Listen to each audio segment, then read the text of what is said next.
La lectura bíblica del día de hoy se encuentra en el libro de Josué, capítulo 7, versículo del 1 al 5. Versículo 1. Pero los hijos de Israel cometieron una prevaricación en cuanto al anatema, porque Acán, hijo de Carmi, hijo de Sabdi, hijo de Sera, de la tribu de Judá, tomó del anatema. Y la ira de Jehová se encendió contra los hijos de Israel. Después Josué envió hombres desde Jericó a Jai, que estaba junto a Bet-Jabén, hacia el oriente de Betel. Y él les habló diciendo: subid y reconoced la tierra. Y ellos subieron y reconocieron a Jai. Y volviendo a Josué, le dijeron: no suba todo el pueblo, sino suban como 2000 o 3000 hombres, y tomarán a Jai. No fatigues a todo el pueblo yendo allí, porque son pocos. Y subiendo allá del pueblo como 3000 hombres, los cuales huyeron delante de los de Jai, y los de Jai mataron de ellos a unos 36 hombres, y los siguieron desde la puerta hasta Sebarim, y los derrotaron en la bajada, por lo cual el corazón del pueblo desfalleció y vino a ser como agua. Buenos días, ¿cómo están mis hermanos, mis hermanas? ¿Cómo van? ¿Todo bien? Muy bien. No sé si eligen este culto porque hace un poco más calorcito, pero de ahí los veo. Los del primer culto los miraba así bien acurrucados, bien abrigados. Bueno, pero qué bueno poder reunirnos y estar en el calor de estar juntos, en el calor de la iglesia. Y bueno, vamos a tener el tiempo ahora de poder meditar en la palabra del Señor. Vamos a pedir la dirección de nuestro Dios. ¿Oramos?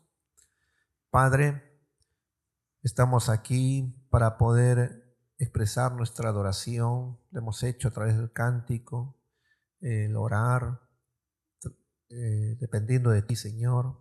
Pero ahora queremos que nos guíes a entender de tu palabra, del consejo que tú tienes para con nosotros, que podamos asimilarlo, oírlo, entenderlo y sobre todo el de poderlo poner en obediencia, en práctica, Señor. Ayúdanos, guíanos, oh Señor, a través de tu misma palabra y a través de tu Espíritu Santo, el cual ha inspirado tu palabra. Oh Señor, gracias te damos en el bendito nombre de Jesús. Amén. Amén. Muy bien. Continuamos con nuestra serie Hacia la conquista con Dios, basado en el libro de Josué. Hemos estado viendo la semana pasada de cómo se conquistó Jericó, ¿se acuerdan? ¿No? La manera, la forma como Dios quería, ¿no? Dando vueltas y cayó, ¿no? A la última vuelta gritaron, tocaron trompeta y cayó ese muro. Y gran victoria, ¿no es cierto? Hoy vamos a ver lo que continúa. Y vamos a ver el tema lecciones para evitar el fracaso en nuestra conquista con Dios. En la historia vemos muchos personajes que pasaron de la fama al fracaso. Políticos, deportistas, artistas, empresarios, políticos, ¿no? Hasta presidentes que tuvieron victorias, lograron varias cosas. Pero luego, ¿qué pasó? Hasta están en la cárcel, algunos se han suicidado incluso, ¿no? ¿Qué pasó? ¿Por qué a ese fracaso? Deportistas, ¿no? Que han sido grandes deportistas, futbolistas o diferentes. Después de gran victoria, fracaso, ¿no? ¿Qué pasó? Artistas, empresarios. Podemos decir muchas cosas al respecto. Fueron diferentes los errores que cometieron. Pero también, si enfocamos, lamentablemente vemos que no solo en nuestra sociedad ha ocurrido así, también sucede en los líderes cristianos, en los creyentes en general, nos puede pasar a nosotros, que después de una victoria podemos tener derrotas, fracasos, como es el caso de muchos pastores y líderes conocidos de renombre. Uno se puede preguntar, ¿por qué en el pueblo de Dios puede ocurrir esto? ¿Qué sucedió? ¿Qué pasó? Errores que uno comete. Y hoy, entonces, a través de la historia bíblica que estamos viendo, hemos visto que en los inicios de la conquista de la tierra prometida, Dios obrando y permitió la victoria en Jericó, ¿no? Una gran victoria, derribando esos muros, esas murallas que eran un gran impedimento, ¿no? Dios dio la victoria a Israel y empezaron muy bien. Lo siguiente a conquistar era Jai, una ciudad un poco más pequeña, no con esos muros que había. Y fue entonces Josué y el pueblo de Israel a la batalla con Jai, pero lamentablemente en esta batalla no hay victoria. Por lo contrario, fueron derrotados y sufrieron una vergonzosa derrota allí en Jai. Entonces, a la luz de la lectura de Josué 7, 1 al 5, vamos a ver 6 lecciones para evitar el fracaso en nuestra conquista con Dios. 6 lecciones, 6 consejos que debemos tener en cuenta para no caer en fracaso, en derrota, como lo hizo el pueblo de Israel, como le pasó a Josué. Veamos entonces rápidamente. Veamos la primera, primera lección. La desobediencia afecta a los demás. Primera lección, primer consejo que debemos tener en cuenta, que la desobediencia afecta a los demás. La desobediencia de cualquiera, tarde o temprano, te afecta a ti. O tu desobediencia afecta a los demás también, en tu familia, en tu centro laboral, en la iglesia, hasta en la sociedad. Veamos, verso 1, dice, pero los hijos de Israel cometieron una prevaricación en cuanto al anatema, porque Acán, hijo de Carmi, hijo de Zacbi, hijo de Sera, de la tribu de Judá, tomó del anatema y la ira de Jehová se encendió contra los hijos de Israel.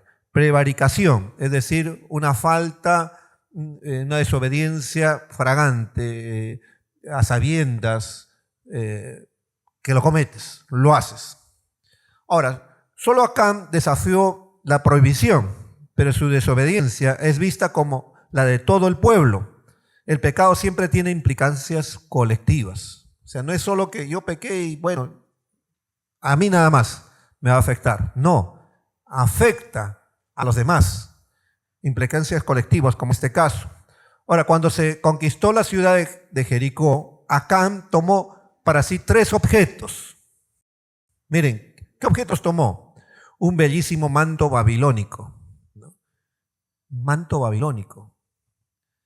Algo que agradable, que le gustó, ¿no? ¿Cómo sería ese manto, ¿no? Que lo codició y lo tomó para sí. Recuerden que Dios dijo, destruyan todo. Y él dijo, no, esto qué bonito, me lo quedo. Se lo quedó. No solo eso, también 20 ciclos de plata. 20 ciclos de plata. Eso implica algo de 2 kilos de plata. ¿No? Las joyas de aretes de plata no son baratos, ¿no es cierto? ¿Y son cuántos gramos? ¿Y cuánto? ¿Te imaginas 2 kilos de plata? ¿Cuánto implicaba esto en dinero? Luego, no solo eso, un lingote de oro de 50 ciclos, o sea, algo de casi 600 gramos de oro. Un anillo de 6 gramos, 5 gramos, es caro, ¿no? ¿Te imaginas 600 gramos? ¿Cuánto dinero era? Todo esto codició Acán para sí, para él, para su beneficio propio. Lo codició. Lo dice, él lo confiesa en Josué 7:21, dice, pues vi entre los despojos un mandato babilónico muy bueno. Vio algo muy bueno. No que salía en su pensamiento. ¿Para qué lo vamos a quemar? Está bueno, ¿cómo vamos a desperdiciarlo? Está tan bonito, me lo quedo. No, los varones, por ejemplo, les gusta ropa que sea de marca, ¿no? Si no es de marca, no. Y bueno, yo quisiera tener de marca, dice, ¿no? Y las mujeres, ¿no? Tener vestidos, ropa exclusiva, ¿no? Que nadie más utilice. ¿no? Cuando una mujer va a una fiesta, a una reunión, un matrimonio, y ve a otro que tiene el mismo vestido, ¿cómo se siente? ¿No? Hasta se puede ir y irse a cambiar. ¿No? ¿Por qué? Porque quiere algo exclusivo. Y a veces ofrecen, miren, esta ropa, esto es, solo hay 3 vestidos en la ciudad o en el país. Usted tiene uno. ¿Cómo se siente, no? ¿Cómo habrá sido ese manto babilónico que lo codició, le gustó, que era muy bueno, muy bonito, ¿no?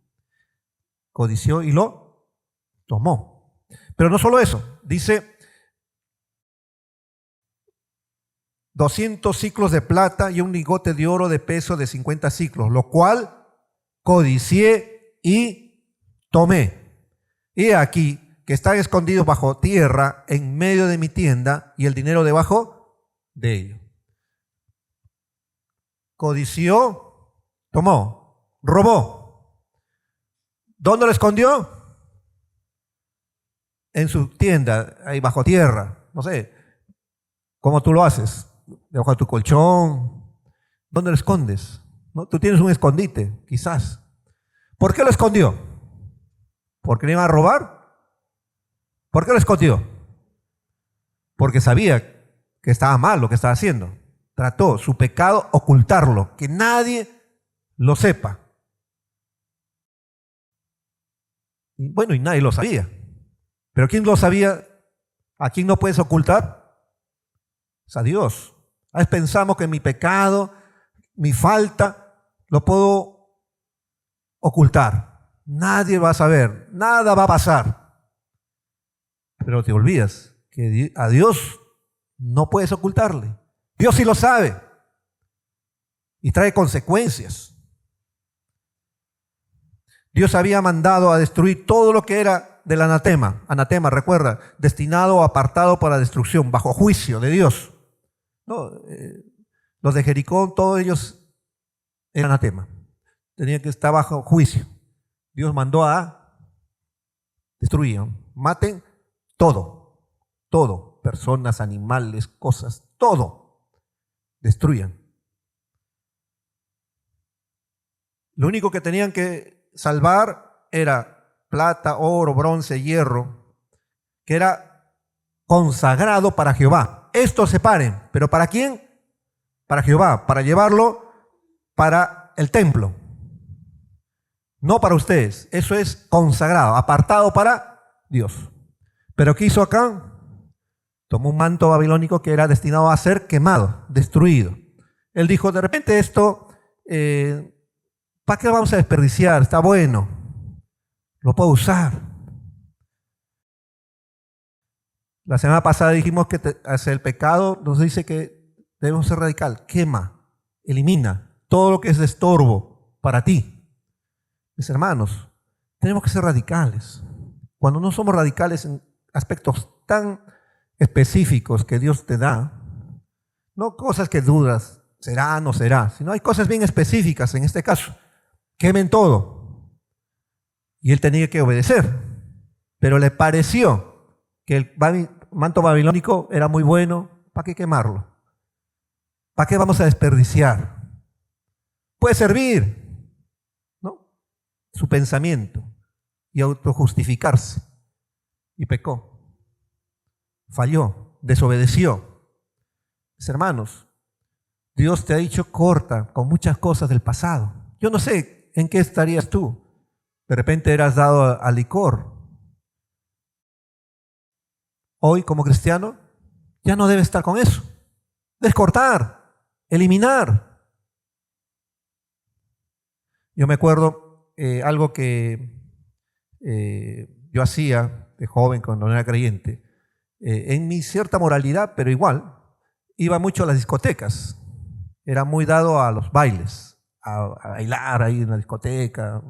Para mí, a vacilarme a mi manera allí.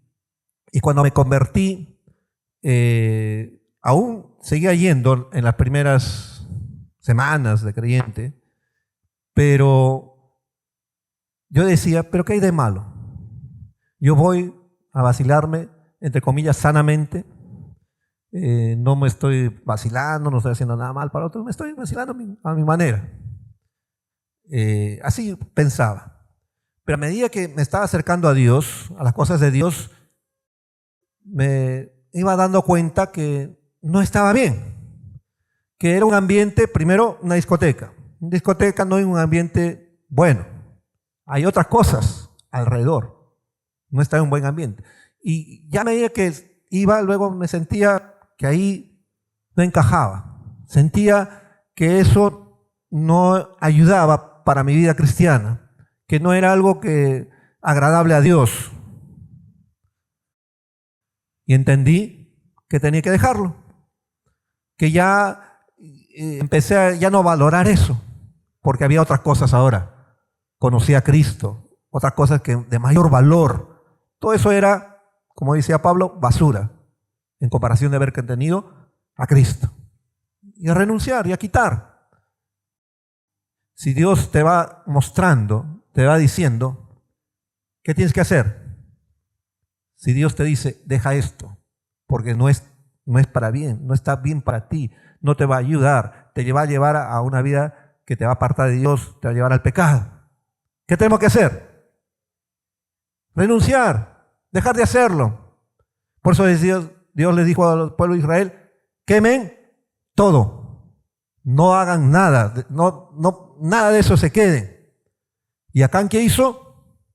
Codició el manto babilónico y se lo quedó. Fragante hecho de desobediencia. Y no solo eso.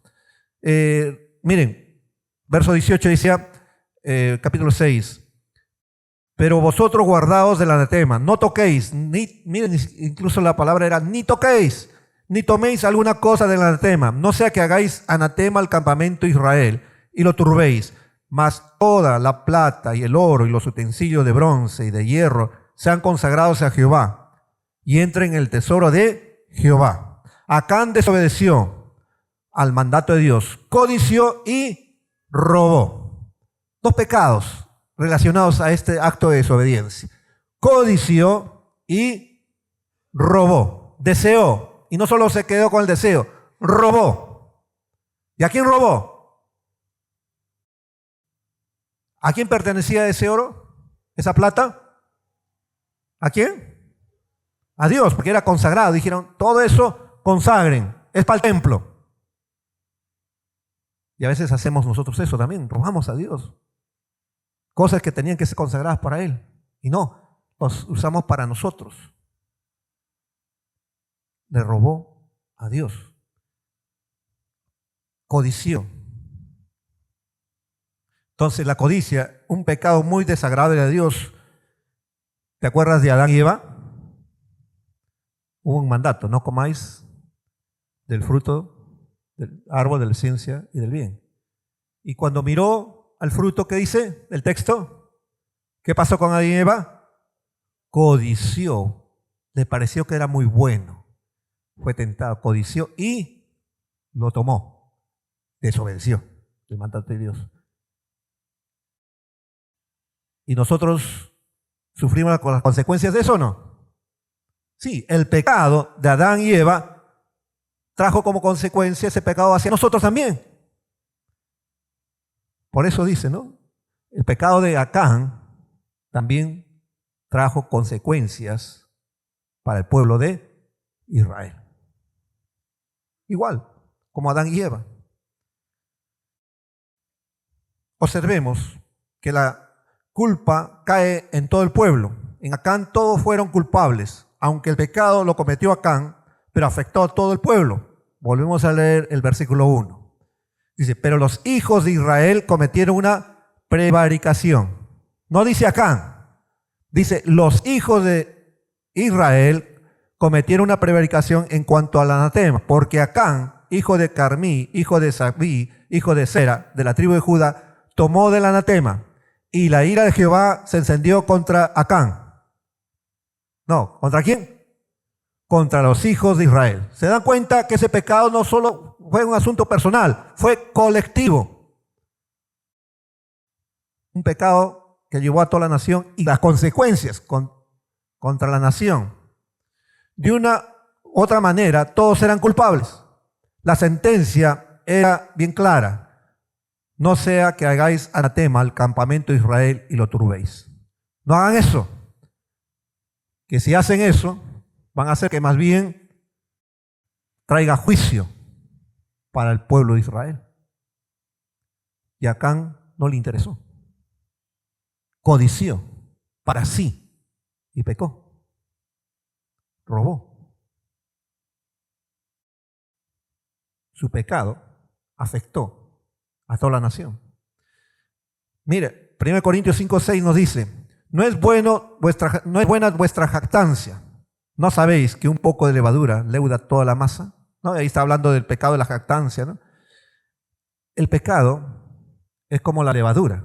Un poquito leuda toda la masa. Y si te pasaste de la levadura, pues malogras. Lo que han hecho tortas, pan, buñuelos, picarones, los que han hecho cachangas, ¿saben? Un poco de levadura. Y si te pasas de levadura, malogras o no. Sale amarga. Así es el pecado. Poquito malogra todo. Malogra todo. Es como cuando tienes una ropa blanca, te has dado una ropa blanca y un poquito nomás, una manchita de gelatina, de cafecito, es bien notorio. Así es el pecado, bien notorio. Y todavía se propaga rápido. Así sucedió.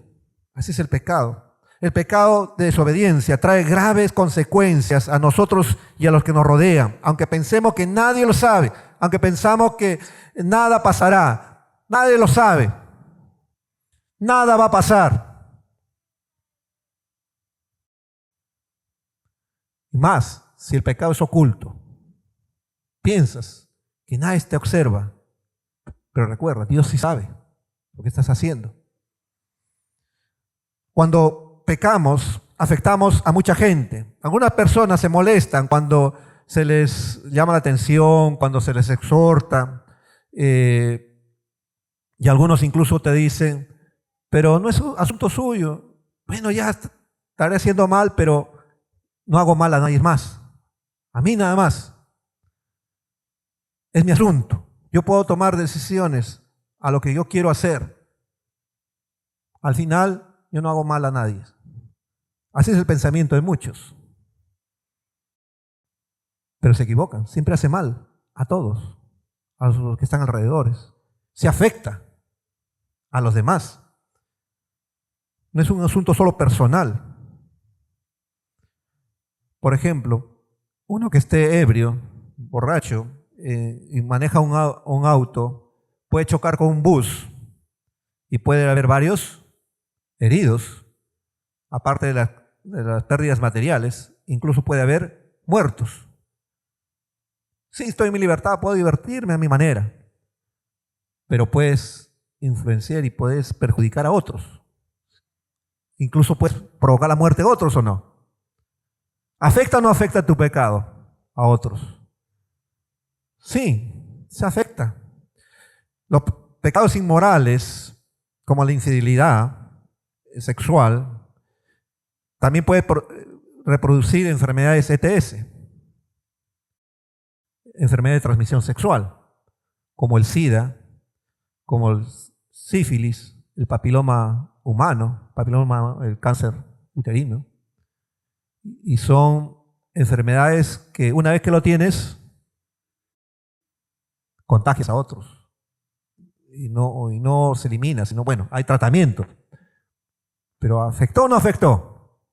Tu pecado sí afecta a los demás, a otros, incluso a la sociedad misma. No podemos decir que no afecta. Los primeros paganos son tu familia, que están alrededor tuyo. A veces dice, ¿por qué no me va bien en mi trabajo? A veces por tu pecado, por tu desobediencia. La iglesia a veces, ¿por qué no avanza? Porque hay pecado, porque hay pecado oculto. El pueblo de Israel tuvo derrota por el pecado de Acán. Una de las causas principales fue ese pecado. Así que, ¿afecta o no afecta el pecado hacia otros? Se afecta. Si hay consecuencias, no pienses que solo tú. El pecado de Acán tuvo consecuencias devastadoras para todo Israel. Esto nos enseña la importancia y la responsabilidad individual dentro de nuestra comunidad de fe, de mantenernos en santidad, de buscar siempre hacer las cosas que agradan a Dios, no tolerar el pecado en nuestras vidas. Reflexionemos sobre nuestras acciones, incluso las aparentemente que son pequeñas, pueden impactar a quienes nos rodean. Busca la santidad personal, no solo por nosotros mismos, sino también por el bien de los demás. Busquemos estar en santidad, de agradar a Dios. No permitas el pecado. ¿Está bien? Porque no solo hay consecuencias en tu vida, afecta a los demás.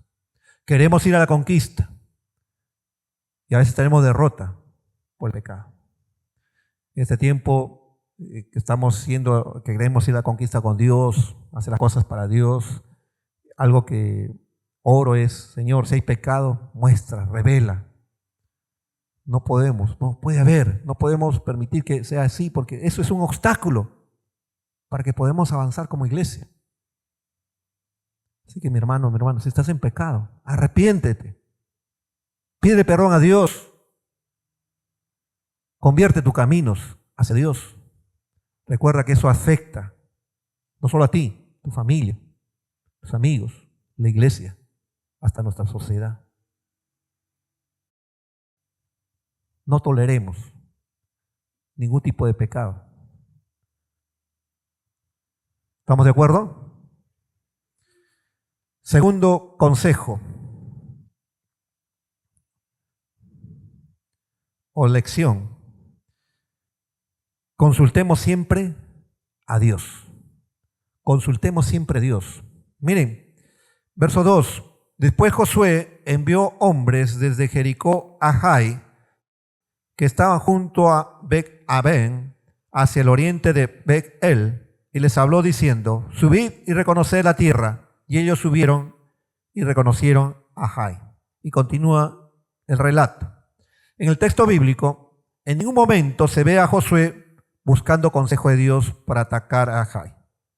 Muy diferente, ¿no? Anteriormente vemos a un Josué que antes de hacer las cosas estaba consultando, buscando consejo de Dios, dirección de Dios para cruzar el río Jordán, para ya haber cruzado, para ir a Jericó. Pero en esta ocasión, no. Sí mandó espías. Escuchó el consejo de los espías. Actuó de acuerdo a los consejos de los espías, los consejos de las personas. Pero en ningún momento se ve a Josué consultando a Dios. En ninguna parte se menciona que estuvo orando para ir a la batalla con Jai. No hay evidencias de una dependencia del Señor. En vez de ello, confió solo en la dirección, en el consejo de los espías, lo cual él mandó. Confió en otros, en los hombres, y en su propio pensamiento.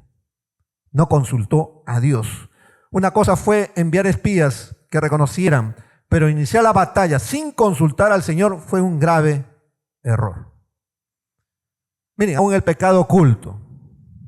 Si le hubiera consultado a Dios, Dios le hubiera dicho: un momentito, no vayas a la batalla, hay pecado. Arreglen ese asunto. Hubiera sido diferente. Pero él no consultó. Y siguió. Adelante. ¿Cuántas veces hacemos inversiones financieras o emprendes a una empresa, un negocio, y a veces te va mal? Y la pregunta que siempre digo es: ¿y consultaste a Dios? ¿Oraste? ¿Era la voluntad de Dios lo que estabas haciendo? Como un denominador me dicen: no lo hice. Ahí está, el error. No consultaste a Dios. No buscaste a Dios.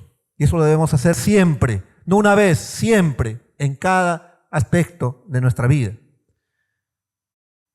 El dar préstamo, por ejemplo, a una persona, dinero, y algunos dicen: pastor, presté a tal persona y no me devolvió. Incluso la pregunta, ¿no? ¿Y consultaste a tu pareja? Y a veces ni le consultaron a la pareja. ¿Consultarse a Dios? No. Bueno. Viajar a otra ciudad, cambiarte de trabajo. ¿Oraste? ¿Consultaste si era la voluntad de Dios para tu vida? Error cuando no lo haces. Vas a sufrir consecuencias.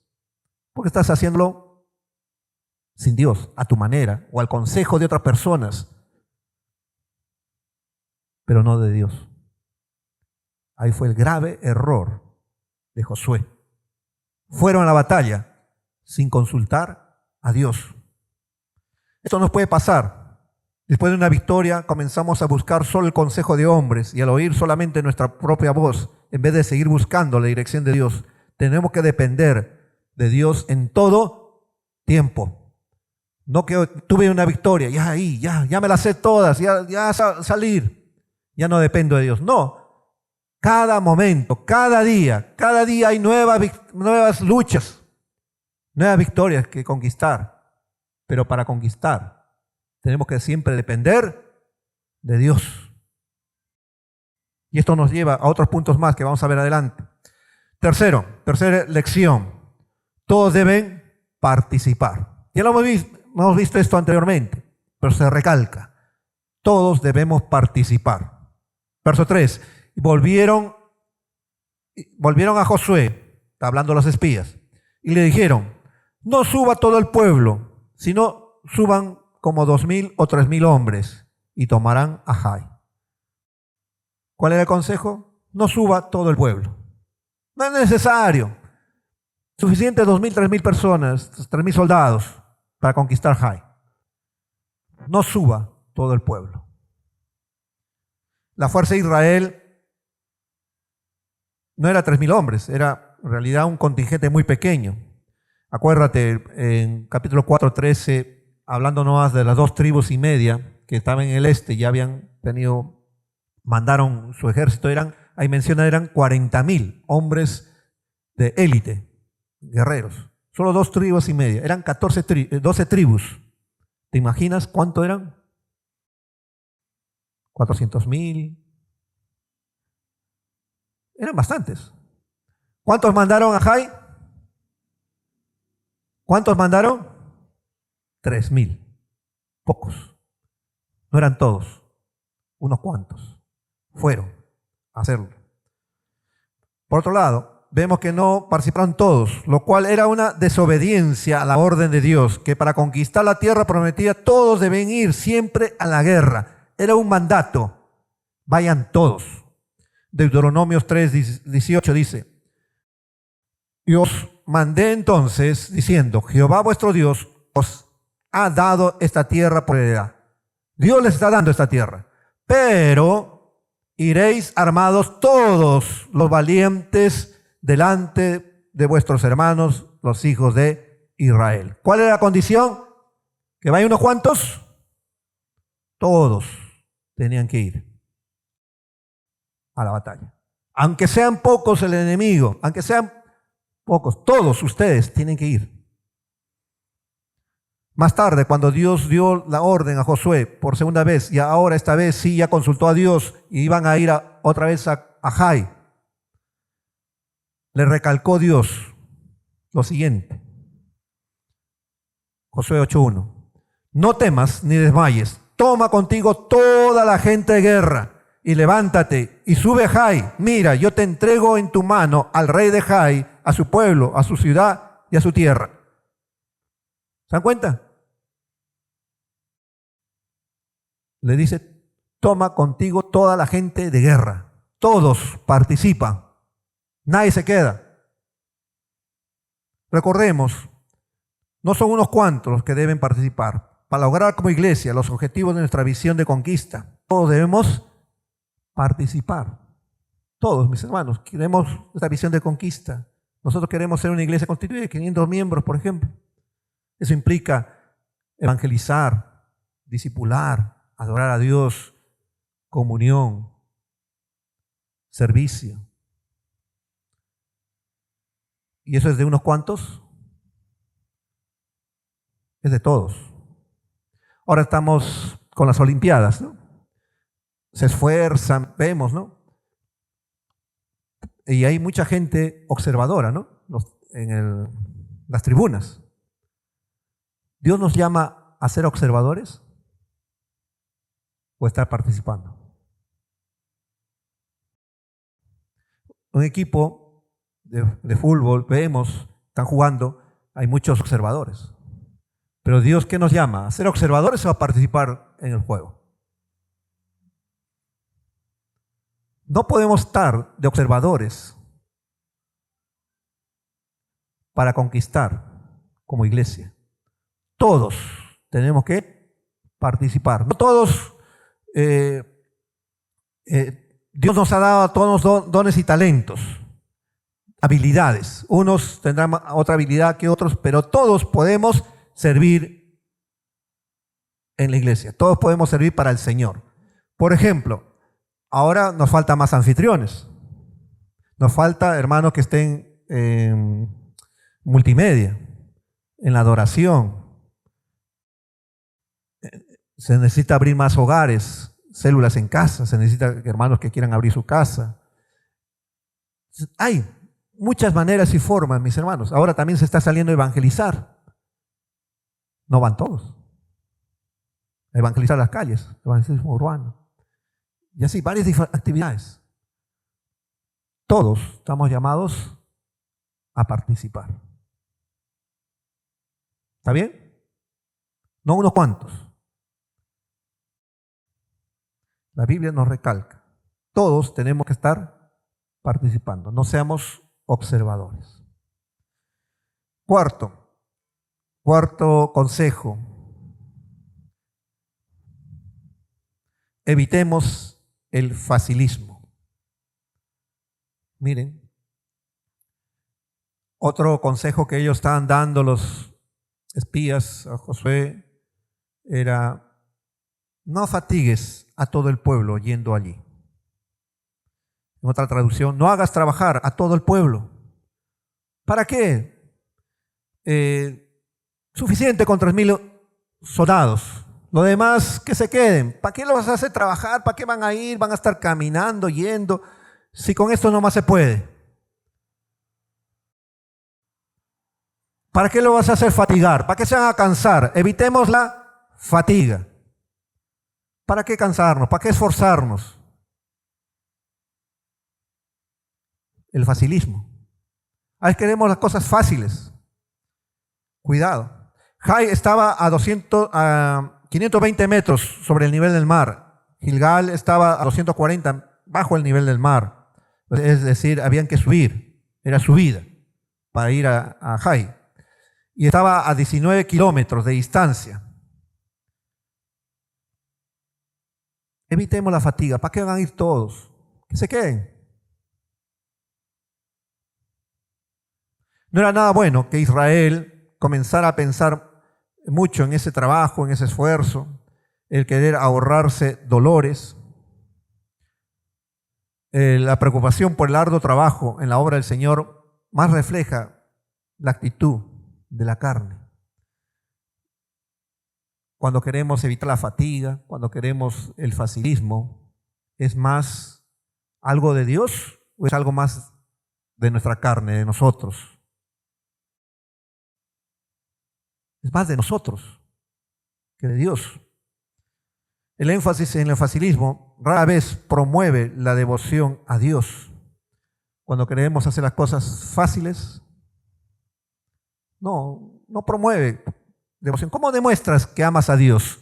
¿Cómo demuestras que quieres honrar a Dios? Hay cosas que nos tiene que costar.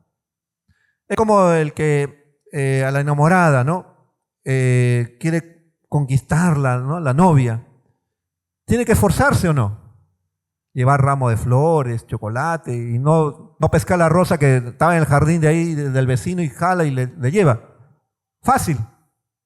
Y luego se da cuenta, oh, pero me has traído del vecino la flor. ¿Eso qué te demuestra? ¿Qué sinónimo ven las mujeres cuando la persona facilito nomás algo sencillo? No me ama como debería amarme, no le intereso tanto, ¿no? Es así, igual con Dios. ¿Cómo estás demostrando tu amor, tu devoción a Dios? ¿Buscas lo fácil? ¿Facilismo? ¿Cómo estamos haciéndolo? Dios no quiere que hagamos el mínimo esfuerzo.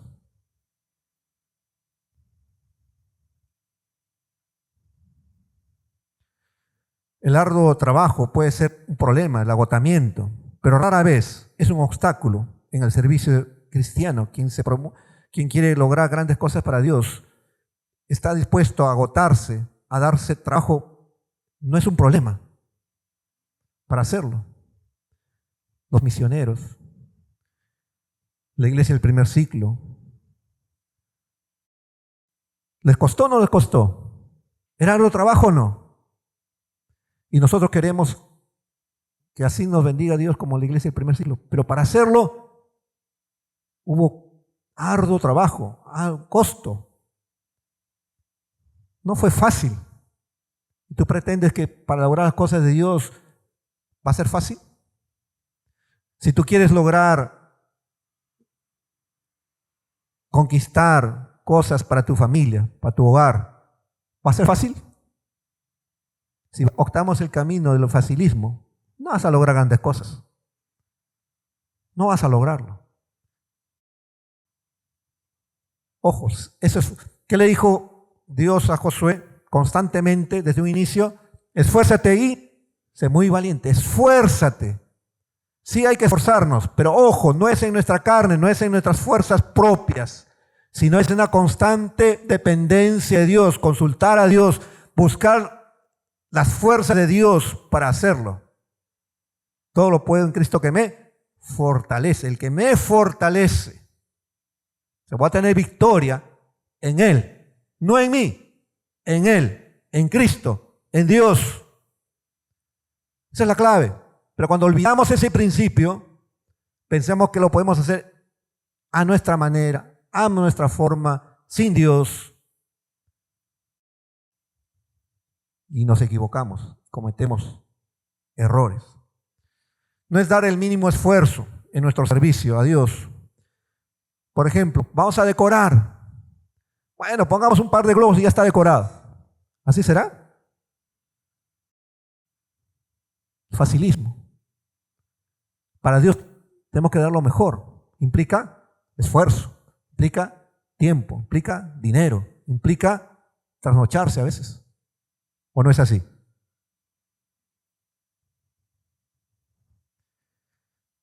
El de tener reuniones virtuales, ¿no? Pastor, pero ¿por qué no tenemos clases virtuales? Era más fácil así ingresar. Ahora hay que ir a la iglesia, hay que ir tomar carro, hace frío. Mejor estar en mi camita, ahí en el Zoom, abrigadito, con mi cafecito. Lo fácil, ¿no?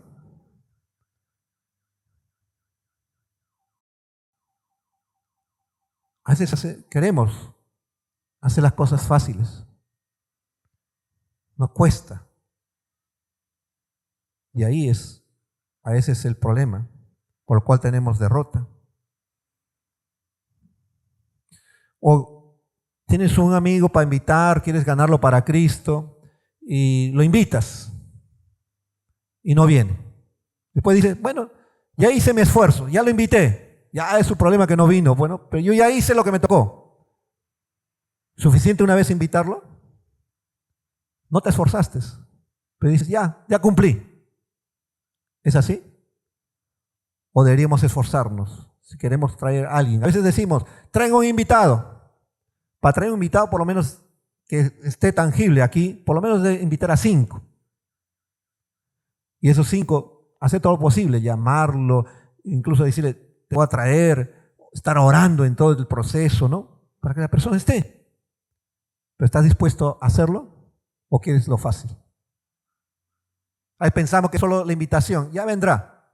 O volanteamos nada más, ya vendrá esa persona, ya el volante ya tiene la dirección, ya vendrá. ¿Así es?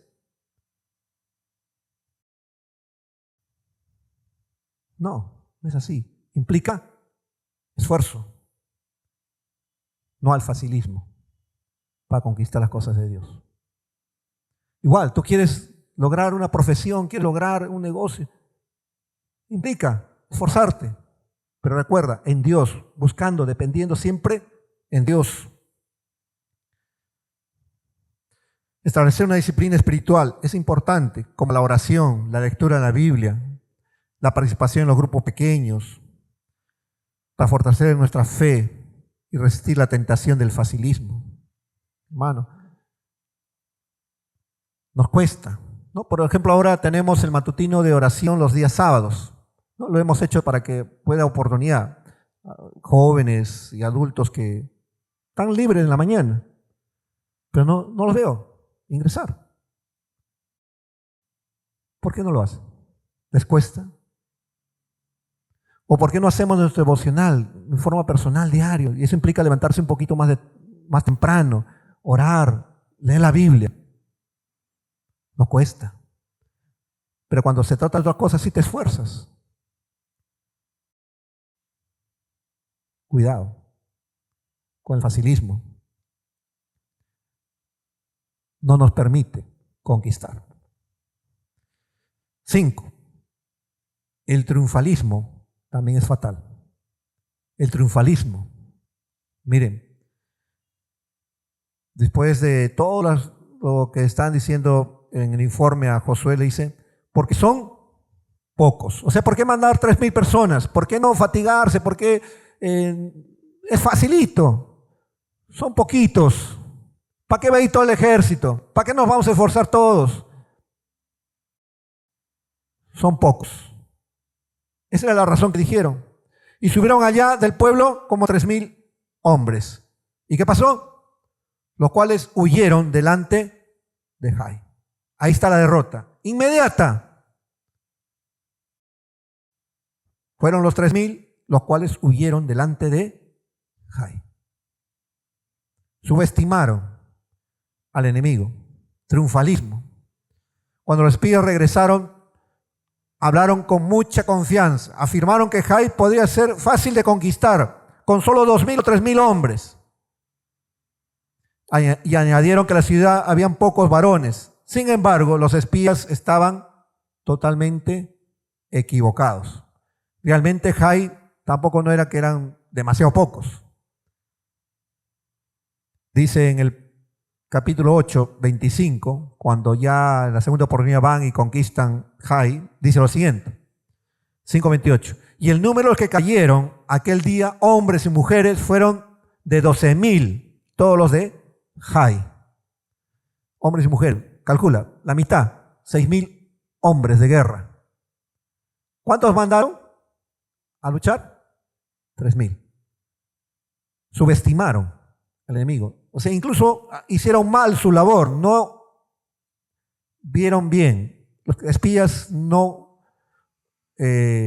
contaron, no vieron bien la fuerza del enemigo, subestimaron, lo menospreciaron. A pesar que Jai era entonces, sí era pequeña en comparación de todo el ejército,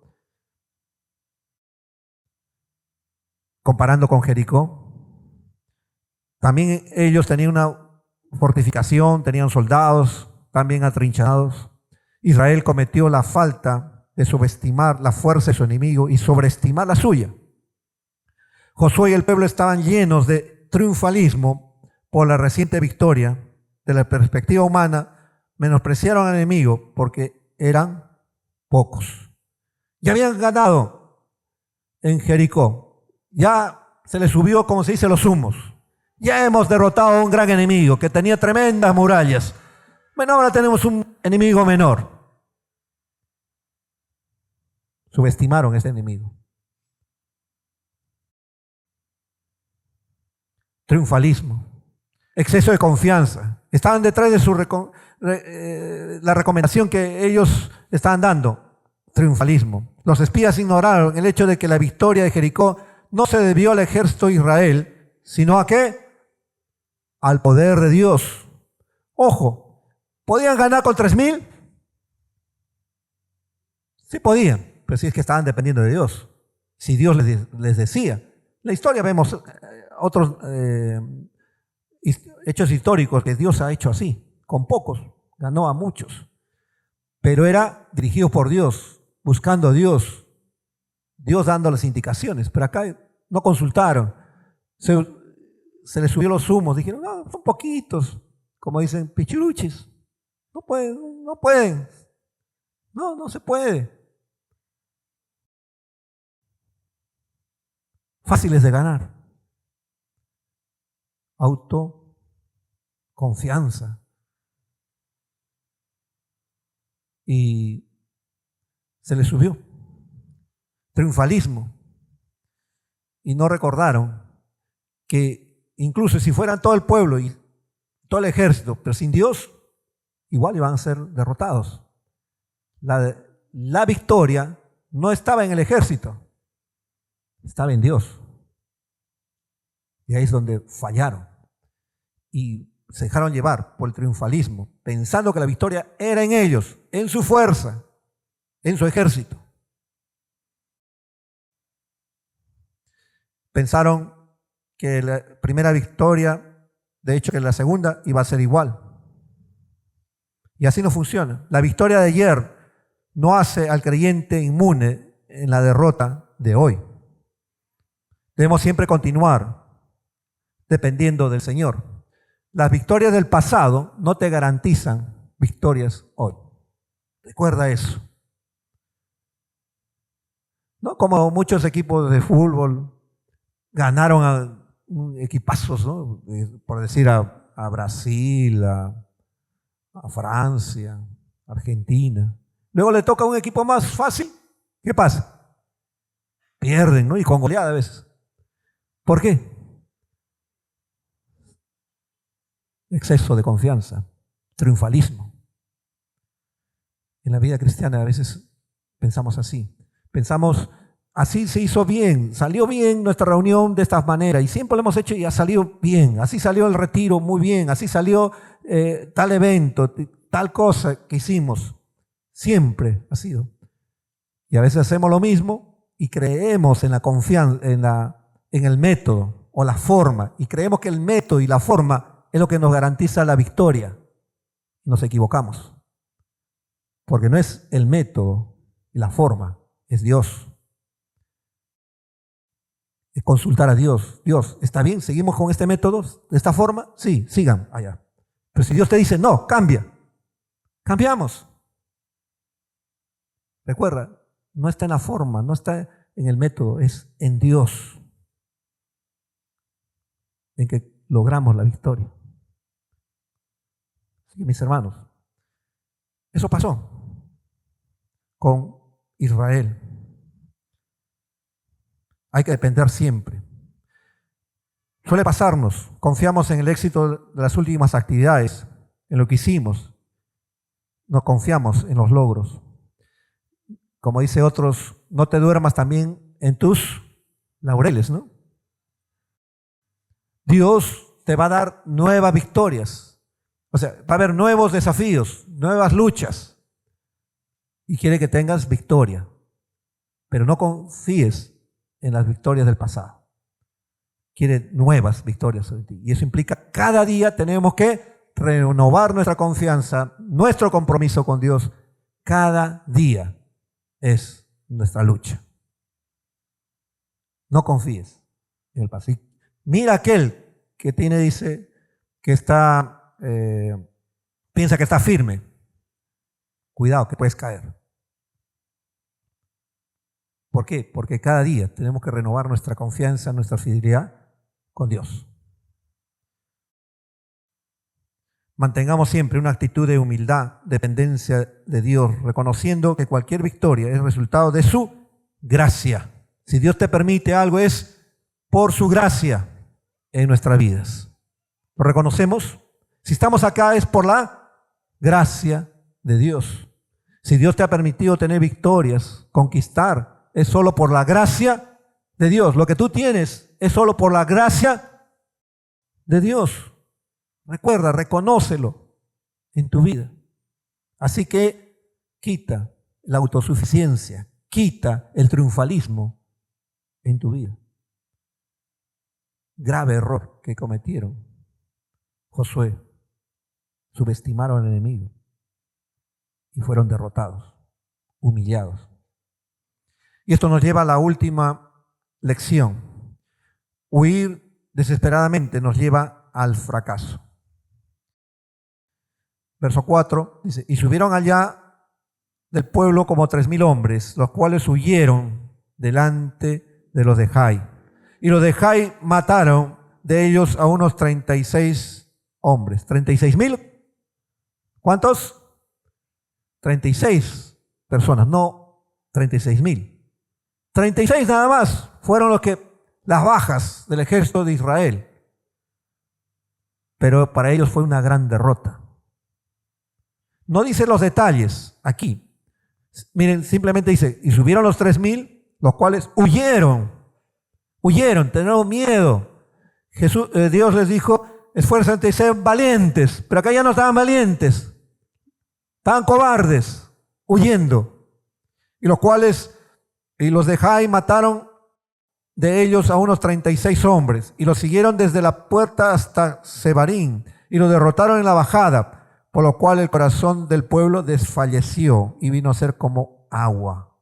Josué mandó solamente 3,000 hombres a Jai, donde lamentablemente fueron derrotados y huyeron. Los israelitas bajaron aterrados de la montaña, con tanta arrogancia habían subido por la montaña. Finalmente los de Jai los alcanzaron en las canteras y en la bajada dieron muerte a unos 36 soldados israelitas. El resto escapó. Regresó al campamento. La huida fue cobarde. Cuando las noticias de la derrota se divulgó por el campamento, el pueblo se desmoralizó por completo. El corazón del pueblo se desfalleció. Vino a ser como agua. ¿Te acuerdas? Más bien el pueblo, las naciones, cuando escuchaban Jericó, todo que venía Israel, ellos estaban así. Pero ahora los israelitas se sentían así, desmoralizados, desanimados por esa derrota ante Jai. Huyeron fácilmente, tiraron la toalla, fácilmente abandonaron la batalla. A pesar de que esta fue la única derrota en 7 años de la conquista en la tierra de Canaán, el asunto que los desconcertó no fue en sí la derrota ni los 36 soldados muertos, sino el temor que se le apoderó en pensar que la bendición de Dios se había apartado de ellos. El peor temor era, Dios ya no está con nosotros. Si no está Dios con nosotros, ya se vieron totalmente derrotados. Podemos estar con todos los ánimos, haber experimentado una gran victoria, de estar en la cima, pero se puede presentar pequeñas dificultades y las cosas no salen bien, pero pronto nos podemos desanimar y esto nos lleva a la desesperación y al final al fracaso. Sí, haber tenido gran victoria, pero luego se te presentan algunas dificultades. De repente no salen las cosas como estabas planeando y a veces rápidamente nos desanimamos. Como al globo, ¿no? Le pinchas, se desinfló. A veces somos así. Rápido nos desanimamos, rápido huimos. Y eso le pasó a Israel. Rápido. Ahora, de repente subestimaron, estaban ahí, eran 3,000, vieron que eran más los otros. ¿Podían hacer frente o no podían hacerle frente? Sí podían, si tenían valentía. Y en ese momento, Dios, perdón, nos hemos equivocado, pero Dios, queremos ir a la batalla, queremos pedir perdón y Señor, ayúdanos, vamos a ir contigo. ¿Pero qué hicieron? Huyeron inmediatamente, no continuaron la batalla y sufrieron la derrota. No nos movamos por las emociones, por el estado anímico. Muy fácilmente nos desanimamos, muy fácilmente los estados anímicos se pueden mover. Como cristianos no nos debemos mover por emociones, sino por convicción. Saber que Dios está con nosotros, Él nos está guiando, y si se presentan dificultades es porque Dios lo está permitiendo. Y si se presentan esas dificultades es que Dios nos está dando los recursos para superar esas dificultades. Y podemos hacerlo en Dios. Pero no nos desanimemos. ¿Cuánto más si estamos dependiendo de Dios? La victoria no se va a tornar en fracaso. Cuando enfrentamos dificultades o persecuciones, podemos sentir la tentación de abandonar nuestra fe. Cuidado, no confiemos en nuestro estado anímico. No nos desanimemos. A veces, mis hermanos, queremos hacer las cosas de Dios y a veces nos desanimamos por algo y queremos tirar la toalla. Rápido a veces hacemos eso. Muchos tienen la costumbre incluso, no, ya me está yendo mal, dejan de venir a la iglesia.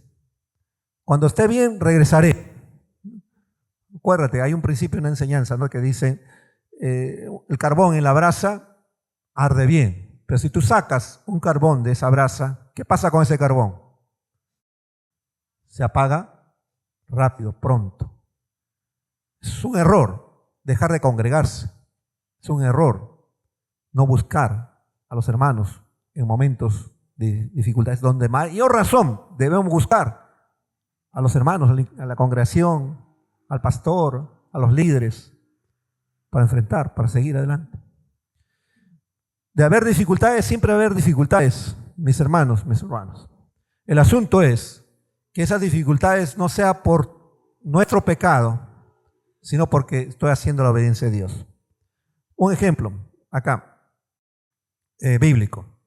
Hemos estado viendo hace buen tiempito acerca de Jonás. ¿Te acuerdas de Jonás? Dios le dijo que vaya a Nínive a predicar. ¿Qué hizo Jonás? Se fue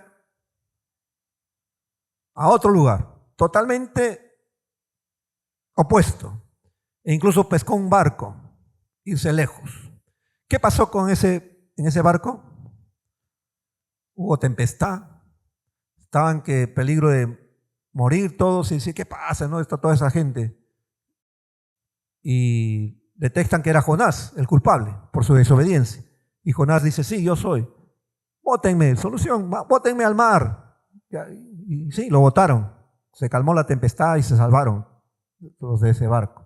Bueno, y Dios manda un gran pez y luego de ahí le da una segunda oportunidad a Jonás y va y predica a Nínive y bueno, se convierte en los de Nínive y ya no es el juicio sobre Nínive. Pero a lo que quiero recalcar, por la desobediencia de Jonás está en peligro toda esa tribulación, todo ese barco, iban a morir.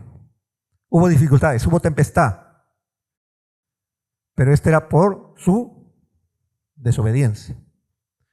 Pero en contraste, hay otra historia de Pablo.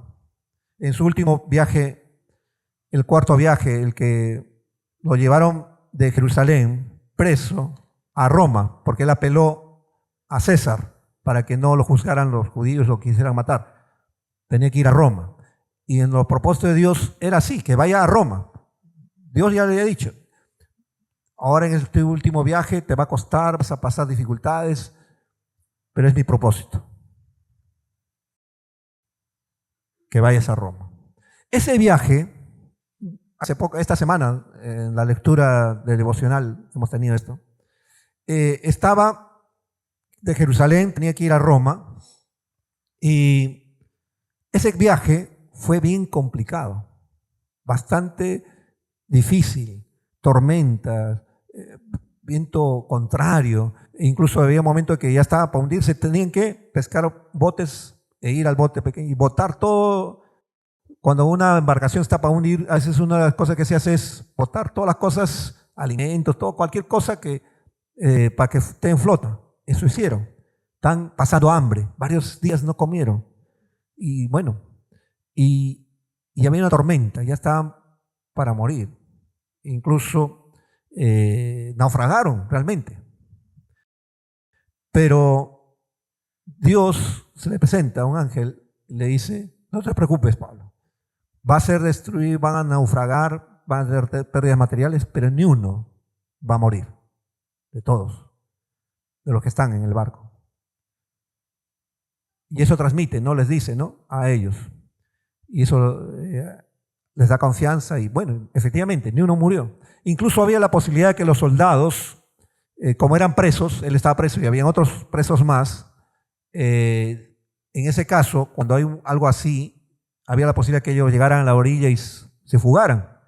Que lo que deberían hacer los soldados es matar a todos los presos, para que no haya escape alguno y ellos librarse de su responsabilidad. Pero no lo hicieron. ¿Por qué? Porque Pablo les dio la confianza. No va a pasar nada. Bueno. Y pasó. O sea, y pasó así. Hubo la tormenta y se salvaron. Y de ahí siguieron luego el camino hacia Roma. ¿Cuál es la diferencia en las dos situaciones entre Pablo y Jonás? ¿Hubo tormenta? Sí hubo tormenta. ¿Posibilidad de morir todos? Sí. Pero la gran diferencia es que uno era por su desobediencia, que estaba pasando todo eso.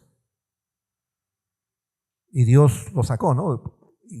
Y para que se arrepiente y le dio una nueva oportunidad. Pero en el caso de Pablo, no.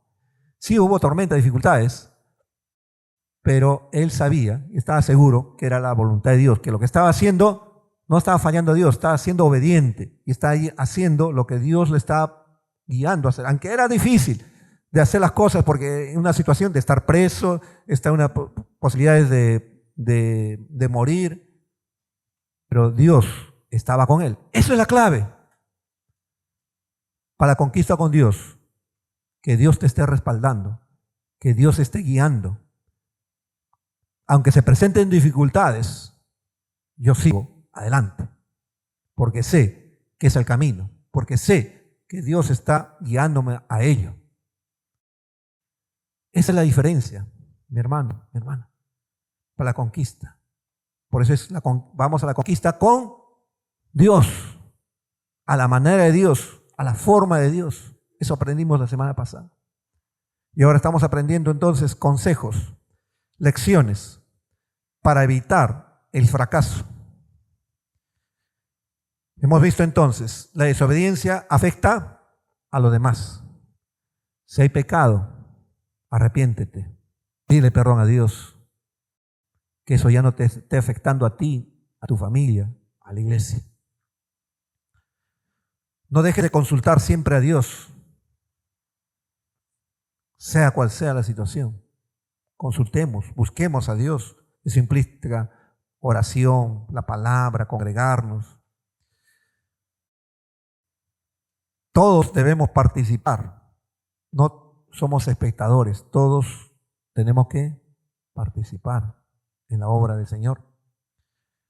Evitemos el facilismo, el triunfalismo es fatal y el huir desesperadamente nos lleva al fracaso. Vamos a tener en cuenta estos consejos, estas lecciones, mis hermanos. Dios no quiere que estemos de fracaso en fracaso, más bien quiere de victoria en victoria, pero la victoria en Él.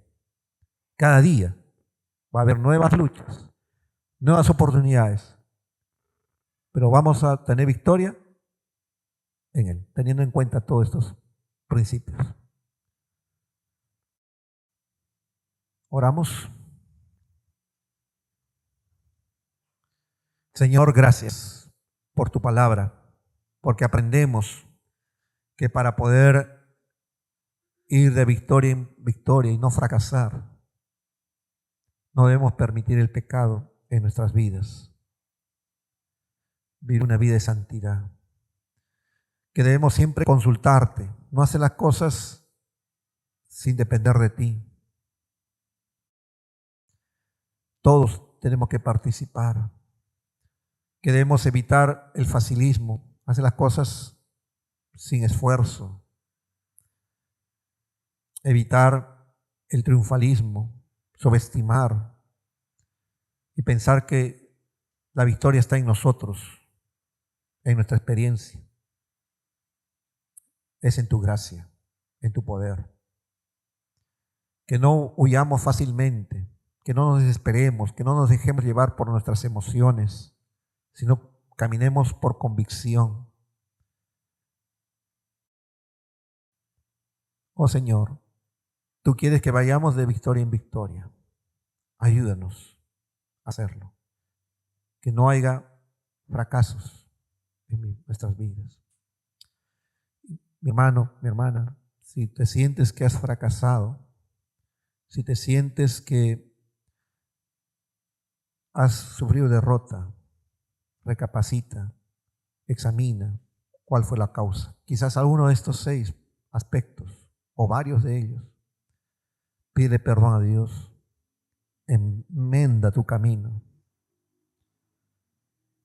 Si hay pecado, ya no permitas que haya ese pecado. Menos si es oculto, pide perdón a Dios. Deja esa práctica pecaminosa. No te ayuda, más bien trae consecuencias hacia los demás.